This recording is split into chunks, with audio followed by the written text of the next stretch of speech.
मारता है पीटता है जैसा भी है, मेरा पति मेरा देवता है। शाम के 7 बज चुके थे। आज पड़ोस वाली सालू के घर से जोर जोर से आवाज़ें आ रही थी, लेकिन ये आवाज़ हर रोज़ की आवाज़ से अलग थी। कुछ तो अलग हो रहा था। उस घर में बैठे बैठे बस शिमला कयास ही लगाए जा रही थी। अक्सर सालू के चीखने चिल्लाने की आवाज़ें आती थीं। वो अपने आप को अपने शराबी पति से बचाने के लिए आवाज़ें लगाती थी, जबकि पति उसे मारते हुए अपने आप को उसका देवता भगवान जाने क्या क्या समझता था।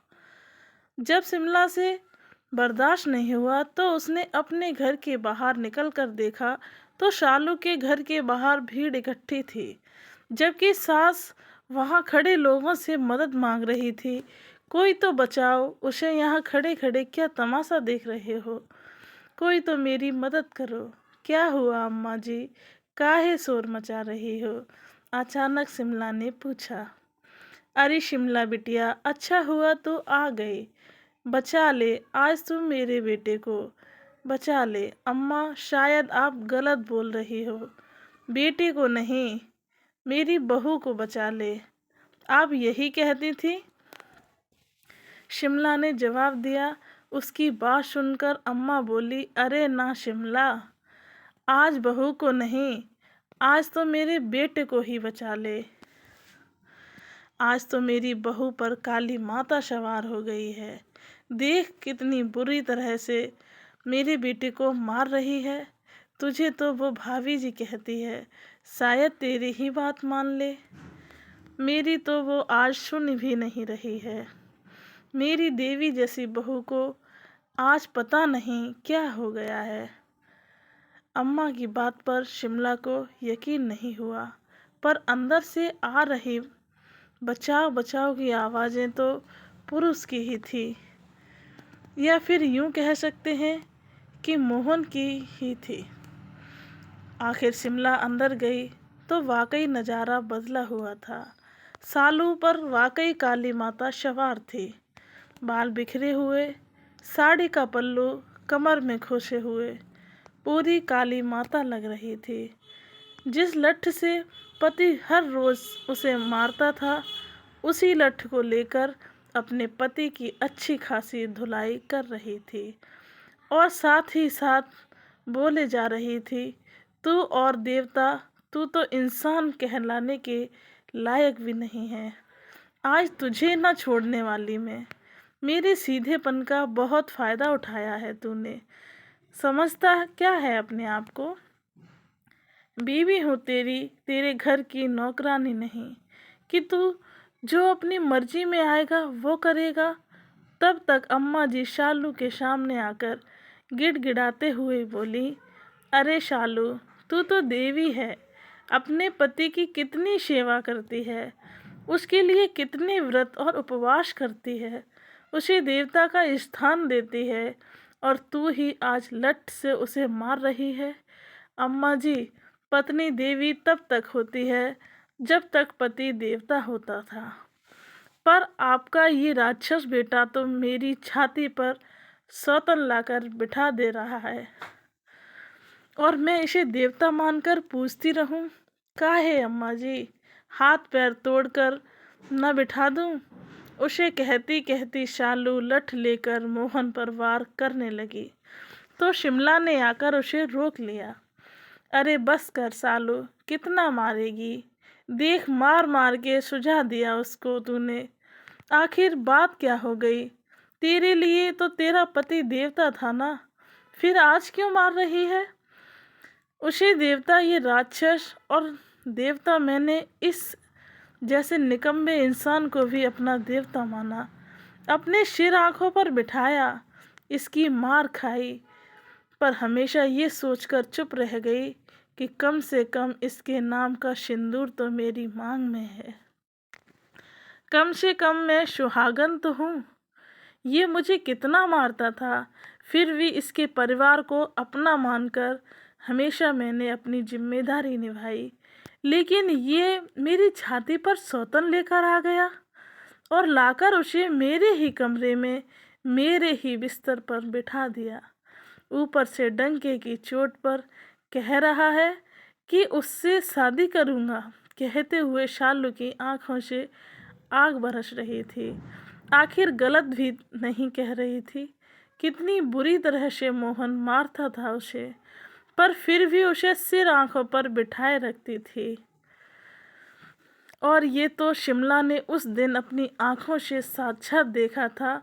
उस दिन सालू रसोई में काम कर रही थी, जबकि शिमला उसकी सास के पास बैठकर बातें कर रही थी। तभी दरवाजे पर दस्तक हुई।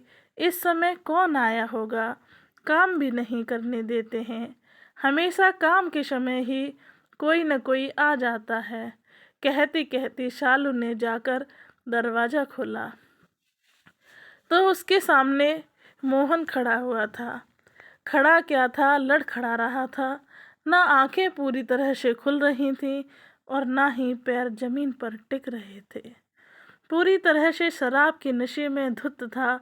उसे देखते ही शालू बोली, अरे इतनी शराब क्यों पीते हो तुम? खुद के पैरों पर भी खड़े नहीं रह पाते। तुझे क्या पता मैं अरे दिमाग में कितनी टेंशन है।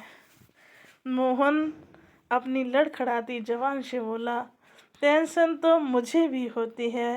राशन की टेंशन, बच्चे के स्कूल की टेंशन, घर के काम की टेंशन, सास की तबीयत की टेंशन, ऊपर से पति शराब पीता है उसकी टेंशन। तो तुम्हारी तरह क्या शराब पीकर टल्ली हो जाऊं, जो बस बहाना कर दिया कि मेरे दिमाग में कितनी टेंशन है। बड़बड़ाती हुई शालू मोहन को सहारा देकर घर में ले आई। चुप कर, कोई अपने देवता से ऐसे बात करता है? याद रख, तेरी मांग में मेरा सिंदूर है। पति हूँ मैं तेरा, तेरा देवता। शालू ने चुप रहना ही ठीक समझा और मोहन को बाहर वाले पलंग पर लेटाकर वापस रसोई में आ गई और उसके लिए पानी का गिलास लेकर गई। बस यही बात मोहन ने पकड़ ली। क्यों री, मुझे बस पानी पिलाएगी तू? आदमी बाहर से कमा कर थका हारा घर में आया है, तो बजाय उसे खाना खिलाने के पानी पिला रही है। तो कहते कहते मोहन ने उसके हाथ से पानी का गिलास लिया और जोर से जमीन पर फेंक दिया। ये देखकर अम्मा जी बोली, अरे रोटी बना ही तो रही है, 2-5 मिनट बैठ, वो रोटी लेकर आ रही है। अम्मा बीच में मत बोल। काहे 2-5 मिनट बैठूं?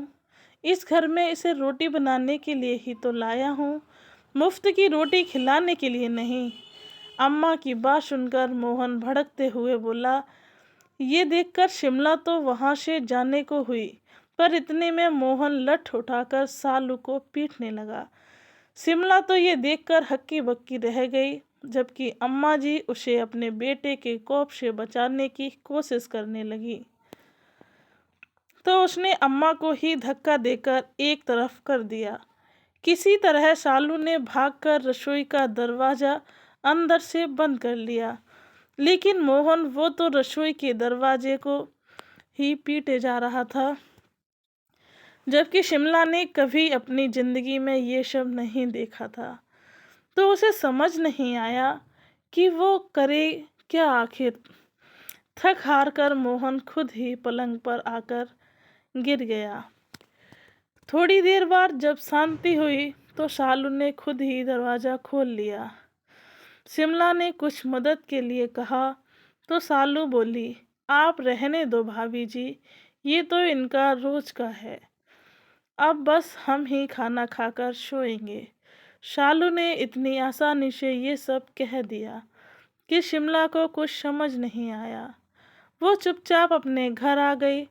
दूसरे दिन वट सावित्री व्रत था। जब वो मंदिर पूजा के लिए गई तो वहाँ शालू को देखकर हैरान रह गई। शालू पूरा श्रृंगार कर वट सावित्री की पूजा करने आई थी। शिमला तो एक पल सोचती ही रह गई कि अगर मेरा पति मेरे साथ ऐसा करे तो मैं तो कभी उसके लिए पूजा ना करूं। और ये शालू, तुमने भी व्रत रखा है? शिमला के मुंह से अचानक निकल ही गया। हाँ भाभी जी, आखिर मैं भी सुहागन हूँ। मैं भी तो अपने पति की लंबी उम्र के लिए व्रत रखूंगी। पर कल तो उसने कहते कहते शिमला चुप हो गई।